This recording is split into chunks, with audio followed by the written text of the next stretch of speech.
Trump साहब ने कहा है कि वो मुज़ाकरात के लिए रेडी हैं, लेकिन सीज फायर नहीं होगा। उस स्टेटमेंट को एनालाइज करने के बजाय आप ईरान की तरफ से जो स्टेटमेंट्स आई हैं उनको एनालाइज करें तो आपको पिक्चर ज्यादा क्लियर नजर आती। आइडियल सिचुएशन क्या होनी चाहिए स्ट्रेट ऑफ हॉर्मुज में? देखिए, ईरान की अब मजबूरी बन गई है कि वो स्टेट ऑफ हॉर्मुज को कंट्रोल करे, क्योंकि दुनिया ने ये देख लिया है कि ईरान स्टेट ऑफ हॉर्मुज को किसी भी वक्त कंट्रोल करके उसको चोक कर सकता है। What is the best way forward for America to negotiate with Iran? America को सिंसियरिटी दिखाने की जरूरत है, सीरियसनेस दिखाने की जरूरत है, जल्दी की जरूरत नहीं है। जिस तरह वो अभी हेस्ट में चाहते हैं कि एग्रीमेंट हो जाए, हम निकल जाए, फिर जब दोबारा कुछ होगा तो हम आ जाएंगे। बिस्मिल्लाहिर्रहमानिर्रहीम, अस्सलाम वालेकुम। यू आर वाचिंग सुनो डिजिटल और मैं हूं आपकी मेजबान महरीन मन्नान। जैसे कि हम जानते हैं कि अमेरिका और ईरान के दरमियान कशीदगी में बहुत संगीन इजाफा हुआ है, क्योंकि ईरान ने हॉर्मुज से गुजरते हुए बहरी जहाज़ों को टारगेट किया था। ईरान ने उसकी एक्सप्लेनेशन कुछ ये दी है कि उनके रैंक्स में से कुछ गुमराह फैक्शंस हैं जो कि चाहते हैं कि एमओयू सक्सेसफुल ना हो। अमेरिका ने ईरान को एक अल्टीमेटम दे दिया है कि वो बयान जारी करें कि वो फ्यूचर में हॉर्मुज से गुजरने वाले जहाज़ों को टारगेट नहीं करेंगे और हॉर्मुज खुली रहेगी। क्या ईरान कंप्लाई करेगा और वो कौन से एलिमेंट्स हैं जो कि एमओयू को इम्प्लीमेंट होता नहीं देखना चाह रहे? जानने के लिए बात करेंगे rear admiral retired Faisal Shah साहब से, जो कि एक दिफाई तज्जियाकार हैं। सर, आपके कीमती वक्त का बहुत बहुत शुक्रिया। ट्रंप साहब ने कहा है कि वो मुज़ाकरात के लिए रेडी हैं, लेकिन सीज फायर नहीं होगा, जबकि ईरान ने कहा है कि वो कभी भी बंदूक की नोक पर मुज़ाकरात नहीं करेगा। ये तो बज़ाहिर सूरत हाल है, आपके ख्याल में पसे पर्दा क्या हकीकत है? शुक्रिया मुझे प्रोग्राम में लेने का। ये स्टेटमेंट्स तो देखें आती रहती है दोनों तरफ से।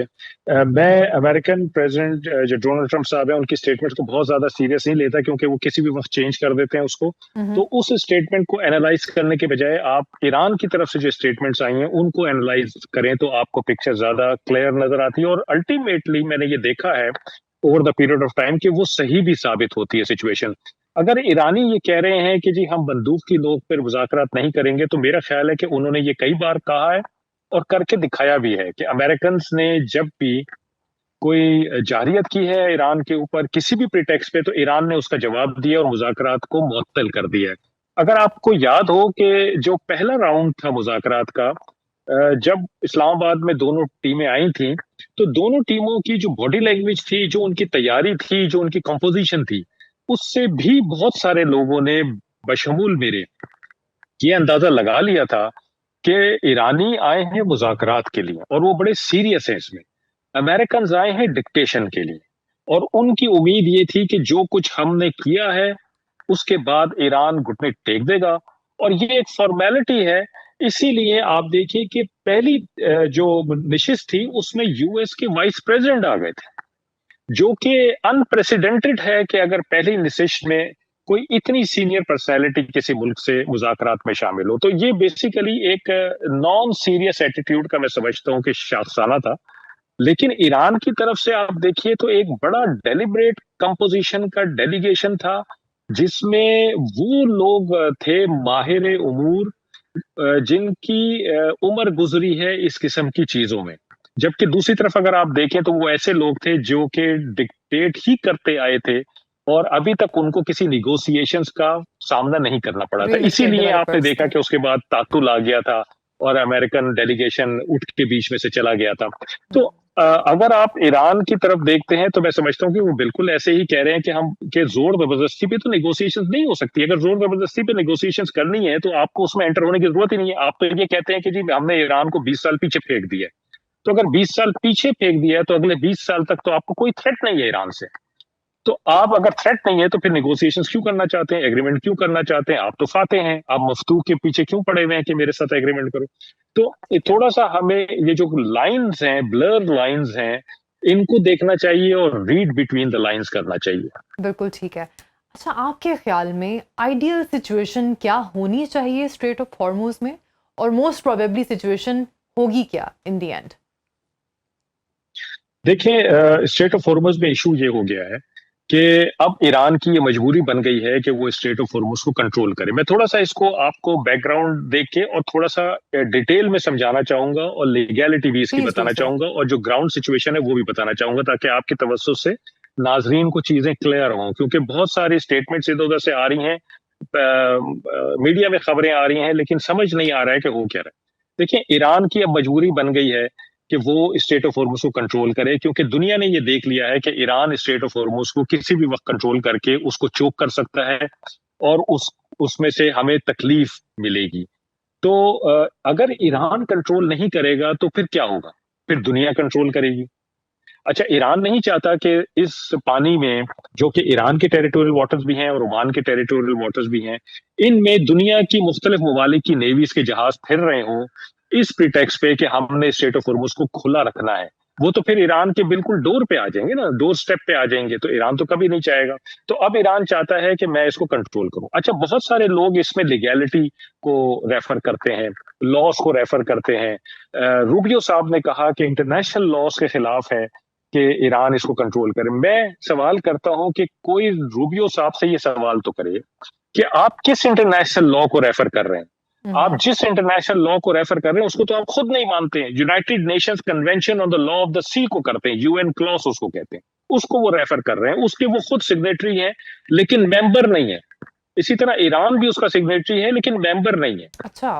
तो अभी तक 28 फरवरी से पहले तक ईरान की और बाकी ममालिक की एक जनरल अंडरस्टैंडिंग थी आपस में कि इसको हमने खुला रखना है। ईरान के ऊपर कोई लीगल बाइंडिंग नहीं थी, क्योंकि वो उस लॉ का हिस्सा ही नहीं है, मेंबर ही नहीं है। अमेरिका भी नहीं है, तो कहने वाला करने वाला दोनों नहीं है। तो इसलिए ईरान ये समझता है कि क्योंकि ये मेरे टेरिटोरियल वाटर्स में से गुजरता है, तो अब मेरा राइट है कि मैं इसके ऊपर अपनी जुरिस्डिक्शन साबित करूं, और उसको उसके हिसाब से मैं यहाँ पे पॉलिसीज बनाऊं, लॉज बनाऊं, और मैं अपनी हिफाजत का सारा बंदोबस्त करूं। इसमें मुश्किल ये है कि असल में ये जो स्टेट ऑफ हॉर्मुज है, इसके दो हिस्से हैं। एक जनूबी हिस्सा है, एक शुमाली हिस्सा है। जो जनूबी हिस्सा है वो ओमान के पानियों में से गुजरता है, और शुमाली हिस्सा ईरान के पानियों में से गुजरता है। अब अ, 3 नॉटिकल माइल चौड़ी एक स्ट्रिप है जिसमें से जहाज जाते हैं। फिर 3 नॉटिकल माइल चौड़ी एक स्ट्रिप है जो कि न्यूट्रल है, जिसमें जो गैप दिया हुआ है बेसिकली एक सेफ्टी के लिए। और फिर 3 नॉटिकल माइल की एक स्ट्रिप है जिसमें से जहाज आते हैं।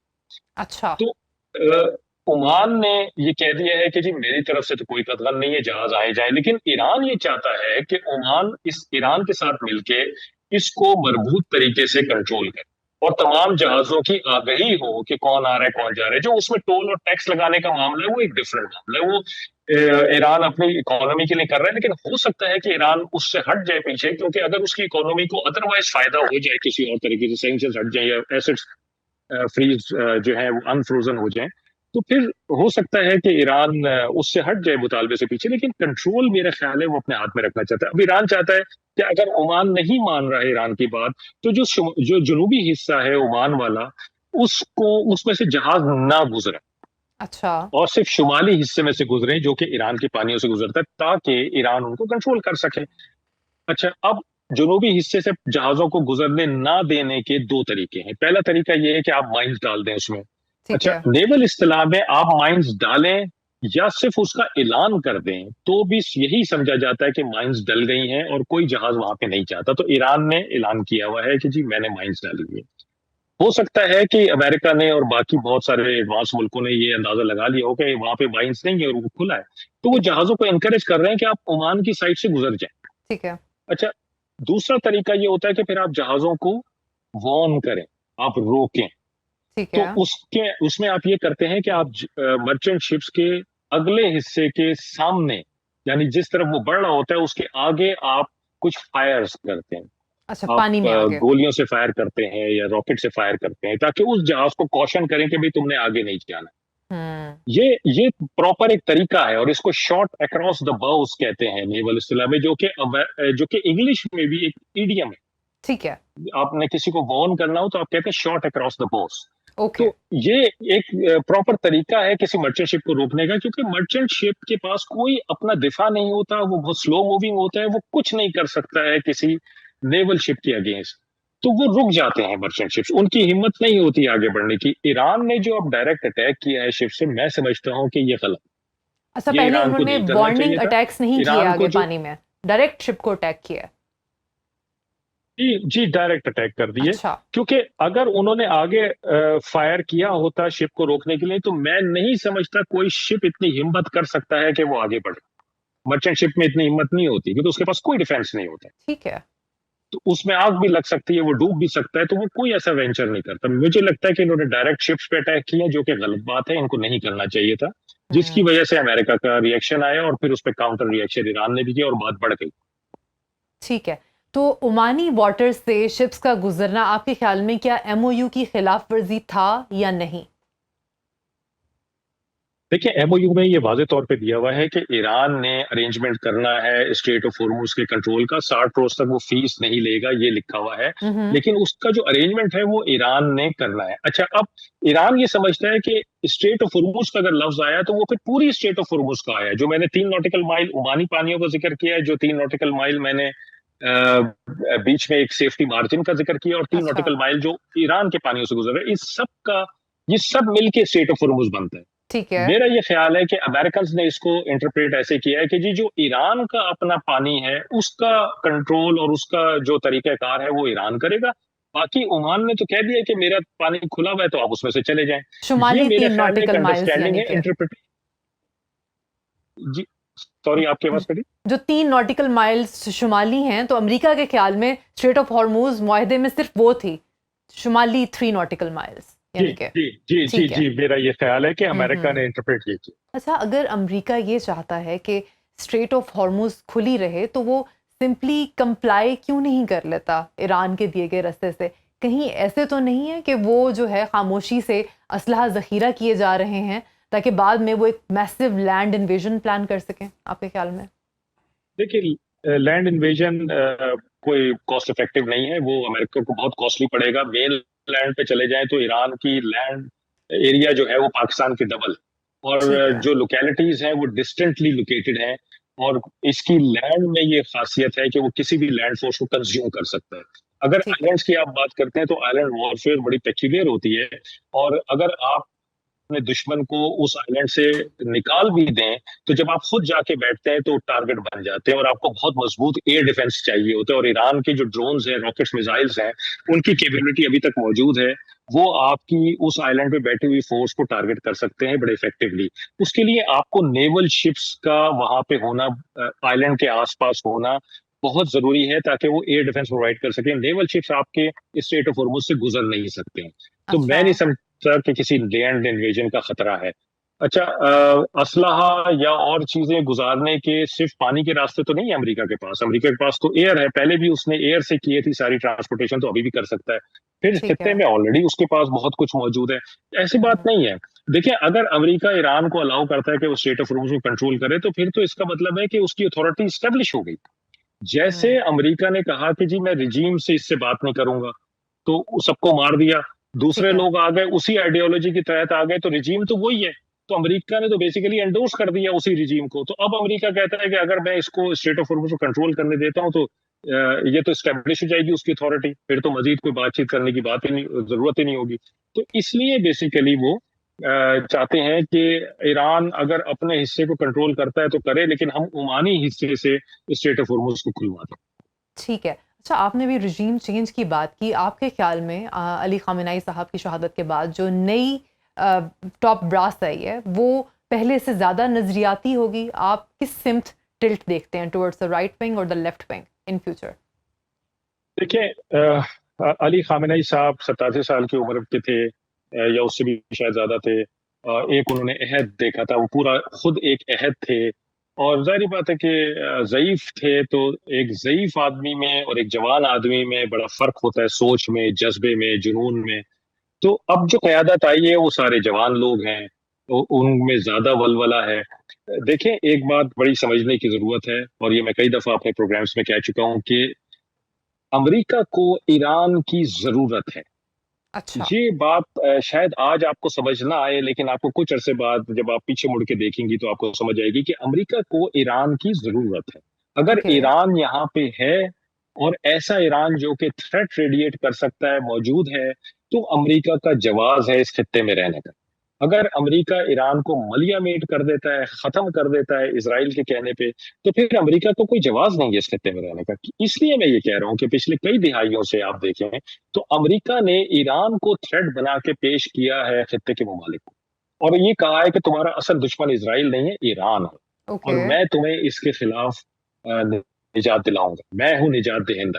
तो वो अगर ईरान ही खत्म हो जाता है, उसका अच्छा। थ्रेट ही खत्म हो जाता है, उसकी कैपेबिलिटी खत्म हो जाती है, तो फिर किस बात का थ्रेट रह जाएगा और क्या जवाब होगा अमेरिका का यहाँ रहने का? फिर तो इसराइल होगा वो सबको सीधा करके रखेगा जैसे उसने रखा हुआ है।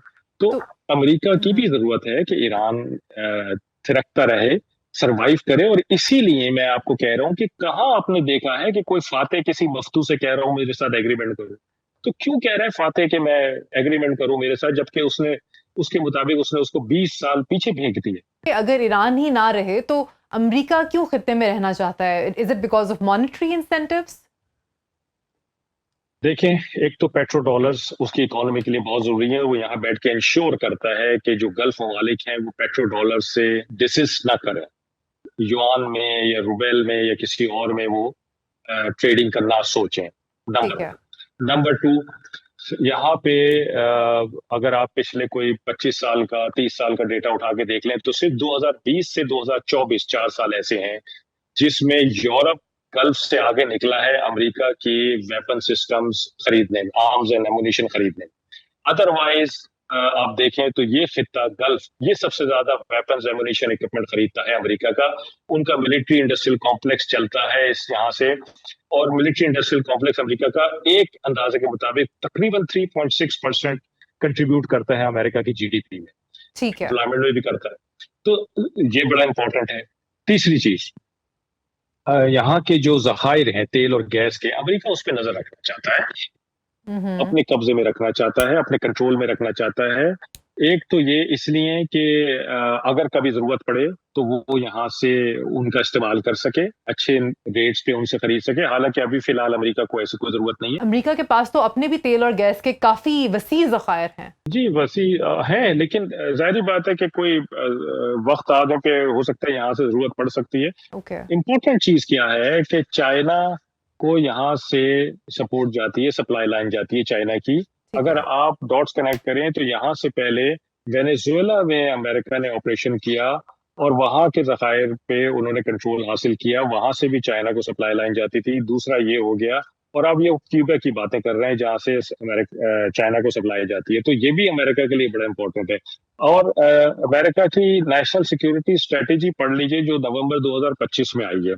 ठीक है। उसके अंदर कुछ फॉरेन पॉलिसी के कोर इनिशिएटिव्स दिए गए हैं, ऑब्जेक्टिव्स दिए हुए हैं, सॉरी, कोर ऑब्जेक्टिव्स दिए हुए हैं फॉरेन पॉलिसी के। उसमें एक ऑब्जेक्टिव ये है कि हमने इस खित्ते में पैदा होने वाले गैस और तेल के जखायर और जिन आबी गुजरगाहों से वो गुजरते हैं उस उन पर किसी को कब्जा नहीं करने देना, कंट्रोल नहीं करने देना, ठीक है। क्योंकि ये अमेरिका के लिए इंपॉर्टेंट है। तो अगर ये सारी चीजें हैं तो आप मुझे बताइए कि अमेरिका क्यों यहाँ से जाना चाहेगा? वो यहाँ से जाने के लिए नहीं आया, वो यहाँ पे मजीद मजबूती से बैठने के लिए आया। ठीक हो गया। अच्छा, इस टाइम ईरान और अमेरिका के दरमियान बहुत ज़्यादा डिस्ट्रस्ट है, सो मच हो कि नेटो से इजलास की वापसी पे ट्रंप साहब ने एक पुराना जहाज़ जो है उसको यूज़ किया था। इतने डिस्ट्रस्ट के माहौल में एमओयू का क्या फ्यूचर है और मुज़ाकरात का क्या फ्यूचर है? देखिए, डिस्ट्रस्ट तो है, इसमें तो कोई दो राय नहीं है। 47 साल से दोनों एक दूसरे को बुरा भला भी कहते रहे और एक दूसरे को यूज भी करते रहे अपने अपने ऑब्जेक्टिव्स को परसू करने में। इसमें तो कोई दो राय नहीं है। ईरान ने भी मार्क भर अमेरिका का नारा लगाया है और उसकी बेसिस पे आइडियोलॉजिकल ऑब्जेक्टिव्स को आगे बढ़ाया है। इसी तरह अमेरिका जो है वो भी हमेशा से ईरान को थ्रेट बना के इस खत्ते में पेश करता रहा है, जैसे मैंने पहले बताया। तो ठीक है। डिस्ट्रस्ट तो है। अब जो ये बातें हो रही हैं कि ट्रम्प साहब को कोई जान का खतरा है और ईरानियंस ने ये प्लॉट बना लिया है, देखिए, ट्रम्प साहब खबरों में रहना चाहते हैं, ठीक है। और अमेरिका जैसे मुल्क को अगर उसके प्रेसिडेंट को किसी मुल्क से खतरा है जो कि एक रीजनल पावर है जिसके खिलाफ आपने जंग किया है और जिसको आपके मुताबिक उसकी कैपेबिलिटी को आपने कई गुना कम कर दिया है, हम्म। उससे खतरा है, तो या तो आपके जो मिलिट्री ऑब्जेक्टिव्स थे जो आप ने कहे कि पिछले साल से आप पूरे कर रहे हैं वो नहीं किसी सही जगह पे पहुंचे हैं, ठीक या है। आप गलत बयानी से बात करते रहे कि एक मुल्क जिसकी कैपेबिलिटी ही नहीं रही है, वो प्लान बना रहा है कि ट्रम्प साहब को दुनिया में कहीं भी कत्ल कर दे। देखिए, ये सब एक बेसिकली नैरेटिव क्रिएट किया जा रहा है।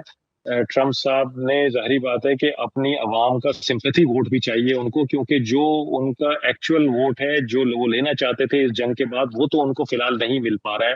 ठीक है। मैदान जंग में भी उनको कोई सबकत हासिल नहीं हुई है, और मेज पर भी उनको कोई सबकत हासिल नहीं हुई है। जो एमओयू हुआ है उसके 14 नुकात अगर आप देखें तो ज्यादा उनका टिल्ट ईरान की तरफ है। बिल्कुल। तो वो जो कहते थे कि मैं जेसीपीओए से बेहतर डील करूंगा, वो नहीं हो सकी है। अब बिल्कुल। वो किस मुंह से वापस जाएंगे? तो उनको सिंपैथी वोट चाहिए। तो वो एक नैरेटिव बना रहे हैं कि मुझे खतरा है, मेरी जान को खतरा है, मैं चला जाऊंगा तो ये कर देना, वो कर देना, फला कर देना।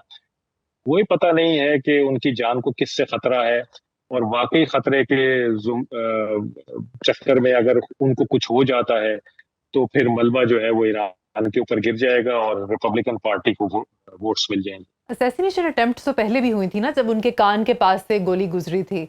तो आपके ख्याल में, उन्होंने रिसेंटली ये भी बयान दिया है कि अगर वो कत्ल हो गए तो अमेरिका ने 1000 मिसाइल जो हैं वो ईरान की तरफ उनका रुख किया हुआ है, और अगले 1 साल तक हजारों मजीद मिसाइल जो हैं वो ईरान पर गिरेंगे, तब तक ईरान नीस्तो नाबूद ना हो जाए। तो आपके ख्याल में इस तरह की कोई अटेम्प्ट कर सकता है ईरान ट्रम्प साहब को कत्ल करने की? और do you think a false flag operation can देखिए, आल्सो हैपन? यस, मैं यही पॉइंट आउट कर रहा हूँ अच्छा। बेसिकली कि ये it might be a false flag operation. Okay. और अगर ट्रम्प साहब ये कहते हैं कि मेरे बाद ये हो जाएगा, वो हो जाएगा, तो उनको ये नहीं पता कि अमेरिकन डेमोक्रेटिक सिस्टम में जैसे ही प्रेसिडेंट रिमूव हो जाता है तो एक नया प्रेसिडेंट टेक ओवर कर लेता है, like vice president take over कर लेता है, और फिर नए प्रेसिडेंट का इंतखाब होता है।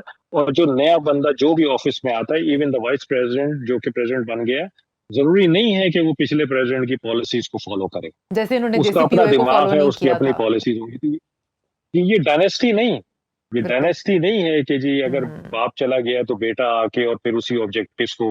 डायनेस्टीज में भी हमने देखा है कि बेटे जो हैं वो डिफरेंट पॉलिसीज फॉलो करते हैं, और एक नए ऑब्जेक्टिव्स होते हैं उनके। तो हम्म। ये सब क्या ना, ये सिर्फ खबरों में रहने का है और एक बेसिकली नैरेटिव बनाना है। और अगर फॉल्स फ्लैग हो जाता है खुदा ना खास्ता, तो फिर जाहिर बात है कि there it will be catastrophic.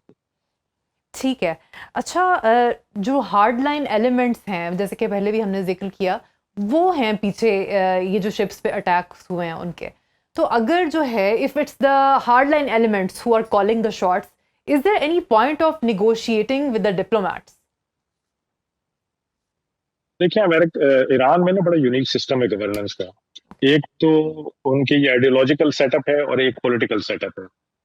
जो फाइनल डिसीजंस हैं वो आइडियोलॉजिकल सेटअप ही लेता है, लेकिन ओपिनियन सबका होता है उसमें। उसमें मुशावरत सबसे होती है, लेकिन डिसीजन आइडियोलॉजिकल सेटअप का होता है, और जो सुप्रीम लीडर होता है वो डिसीजन लेता है। जरूरी नहीं है कि वो हमेशा हार्डलाइनर्स की ही बात सुने। ओके। उसकी रिस्पेक्ट इतनी होती है कि वो उनको ओवर रूल कर सकता है, और वो पॉलिटिकल सेटअप को बेसिकली कह सकता है कि हाँ, इनके सजेशन ठीक है और लेट्स डू दिस।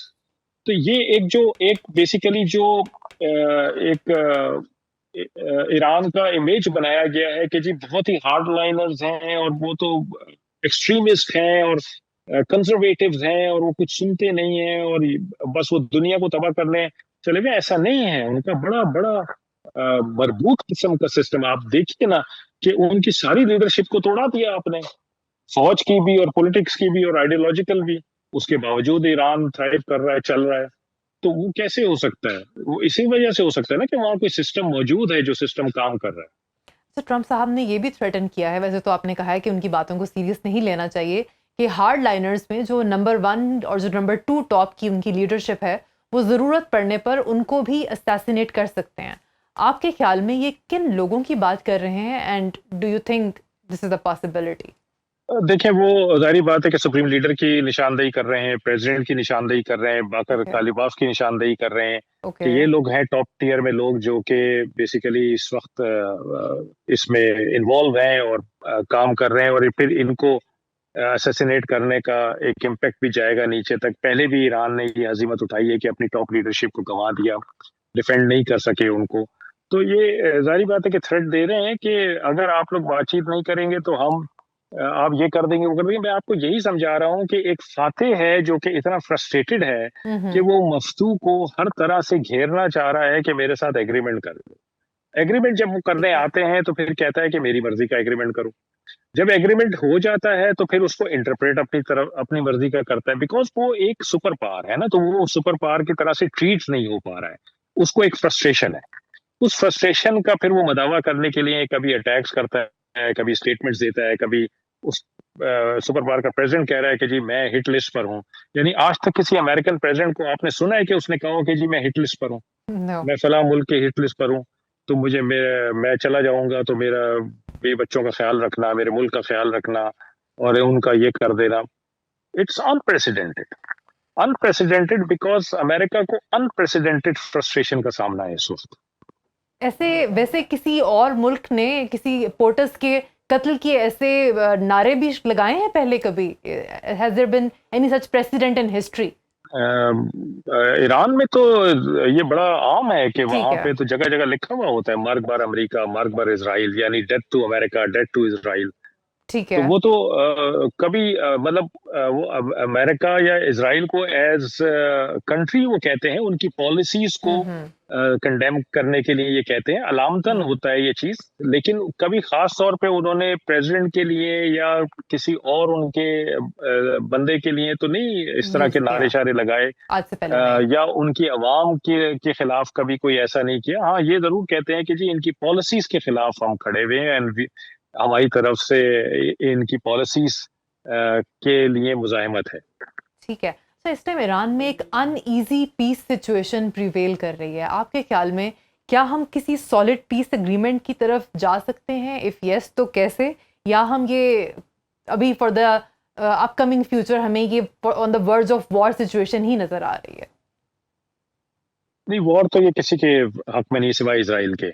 ठीक और है। इसराइल की भरपूर कोशिश है कि वॉर हो जाए, क्योंकि उसको पता है अमेरिका अपना साजो सामान लेकर यहाँ पर आया हुआ है और एक ही दफा काम निपटा के जाए, ईरान को नेस्तो नाबूद कर दे। लेकिन ठीक है। मैंने आपको बताया ना कि अमेरिका के तो अपने हक में नहीं है कि ईरान को नेस्तो नाबूद किया जाए, तो अल्टीमेट और फिर दुनिया के हक में नहीं है कि यहाँ पे जंग हो। पाकिस्तान का कोई स्टेक नहीं है, मतलब पाकिस्तान डायरेक्टली पार्टी नहीं है, लेकिन उसके स्टेक्स बहुत ज्यादा हैं, डायरेक्ट स्टेक्स हैं ठीक इस है। कॉन्फ्लिक्ट में। तो किसी के हक में नहीं है कि यहाँ पे जंग हो, तो कोई नहीं चाहेगा कि यहाँ जंग हो, और सब इसमें से निकलना चाहते हैं, इसको रिजॉल्व करना चाहते हैं। यस, दोनों पार्टीज को समझाने की जरूरत है। जैसे मैंने कहा, ईरान की भी एक गलत हरकत है जो कि उसने शिप्स पे अटैक किया, ठीक है। अमेरिका की भी गलत हरकतें हैं। दोनों को समझाने की जरूरत है, और मेरा ख्याल है कि इस वक्त पाकिस्तान, तुर्की, कतर, ये सब बैक डोर में लगे हुए हैं हम्म। और बातचीत को आगे बढ़ाना चाहते हैं, और खबरें भी अच्छी आ रही हैं कि बातचीत ये लोग करना चाहते हैं। तो मेरा अपना ये ख्याल है कि एक एग्रीमेंट हो जाएगा। अमेरिका का एक टेस्ट है कि उसने कैसे इजराइल को काबू में रखना है, और क्या अरब ममालिक वो भी अमेरिका जो एग्रीमेंट करेगा ईरान के साथ उसको अबाइड बाय करेंगे या नहीं करेंगे। ये अमेरिका का टेस्ट है। अगर अमेरिका इस कॉन्फिडेंस में है कि उनको कंट्रोल कर सकता है तो फिर लॉन्ग लास्टिंग एग्रीमेंट हो सकता है। लेकिन अगर वो लोग अमेरिका के किए हुए एग्रीमेंट की शिकें नहीं मानते, तो फिर जारी बात है कि ये लूज एग्रीमेंट होगा, क्योंकि ये अमेरिका और ईरान के दरमियान मुआहिदा नहीं है, ये खित्ते के फ्यूचर का फैसला होने जा रहा है। बेशक। अच्छा, एक और भी थ्रेट दी है अमेरिका ने कि जो खर्ग आइलैंड है, अगर ईरान कंप्लाई नहीं करेगा तो वो खर्ग आइलैंड को ऑक्यूपाई कर लेंगे, जहां से ईरान का 90% क्रूड ऑयल एक्सपोर्ट होता है। Do you see it as a possibility and what kind of response can we expect from Iran? मैंने आपको पहले ही बताया ना कि आइलैंड वॉरफेयर बड़ी यूनिक होती है, कि आप ठीक ठीक है। है वहां से ईरान के लोगों को निकाल सकते हैं, खुद जाके बैठ सकते हैं, लेकिन फिर जब आप बैठेंगे तो आप सिटिंग डक बन जाएंगे। और ईरान की जो एरियल वॉरफेयर है, या आपकी लॉन्ग रेंज वेपन सिस्टम्स की वॉरफेयर है, लाइक ड्रोन्स हैं, रॉकेट्स हैं, मिसाइल्स हैं, वो अभी तक बाकी हैं और बड़े इफेक्टिव हैं। तो ठीक आपको है। बड़ा मजबूत एयर डिफेंस सिस्टम चाहिए, उसके लिए आपको नेवल शिप्स वहां पे पोजीशन करने पड़ेंगे। नेवल शिप्स आपके स्ट्रेट ऑफ हॉर्मुज़ में से गुजर नहीं सकते हैं, उनको खतरा है कि नुकसान पहुंचेगा। तो मेरा नहीं ख्याल कि ऐसी कोई पॉसिबिलिटी है। ठीक है। अच्छा, अमेरिका ये कहता है कि ना ही इकोनॉमिक रिलीफ का इंसेंटिव ईरान पे काम कर रहा है और ना ही मिलिट्री पनिशमेंट का डर। Stick and carrot, both options are not working. So what is the best way forward for America to negotiate with Iran? देखिए, अमेरिका को सिंसेरिटी दिखाने की जरूरत है, सीरियसनेस दिखाने की जरूरत है, जल्दी की जरूरत नहीं है। जिस तरह वो अभी हेस्ट में चाहते हैं कि एग्रीमेंट हो जाए, हम निकल जाए, फिर जब दोबारा कुछ होगा तो हम आ जाएंगे। बिकॉज उनको जाना है और जाके जो मिड टर्म इलेक्शन है उनकी कैनवेसिंग करनी है, कैंपेनिंग करनी है। तो मेरा ख्याल है कि उनको थोड़ा सा इसको आराम से लेके चलना चाहिए। वो जो सुपर पावर का एक बुखार है उससे बाहर निकलना चाहिए, और धीरे धीरे तहम्मुल के साथ ईरान को डील करें। मुझे ये पता है कि ईरानियन बड़े टफ नेगोशिएटर्स हैं, वो सिंपल बात को भी आपको जिज कर सकते हैं, उनमें ये हम्म। कैपेबिलिटी है। और वो अमेरिका बेसिकली इसीलिए फ्रस्ट्रेट हो रहा है कि ईरानियंस उस तरह से बिहेव नहीं कर रहे हैं जिस तरह से अमेरिका ने परसीव किया हुआ था। तो ठीक है। अमेरिका को चाहिए कि थोड़ा सा अपना होराइजन ब्रॉड करे और थोड़ी सीरियसनेस दिखाए। ईरान को भी चाहिए कि गैर जरूरी इकदाम ना करे।